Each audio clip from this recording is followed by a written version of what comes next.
This is Tha Phae Gate. Did you know that despite this gate playing an important role in Chiang Mai history, what we see today is a replica of the original one? This version of the Tha Phae Gate was rebuilt in 1985. According to the province ancient map date 1893, the original Tha Phae Gate was once a two-layer gate and had protected the city against invaders since the reign of Inthawichayanon, the seventh ruler of Chiang Mai province.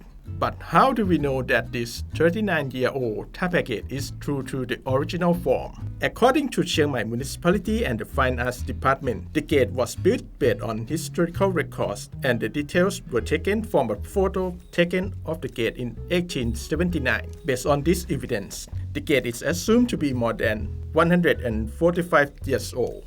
Presently, the Great Gate now serves as a meeting point for locals and is an Instagram landmark for tourists, especially those from China who dress up in traditional Thai costumes and have their memorable moment captured alongside the flocks of pigeons that use the landmark as their feeding ground.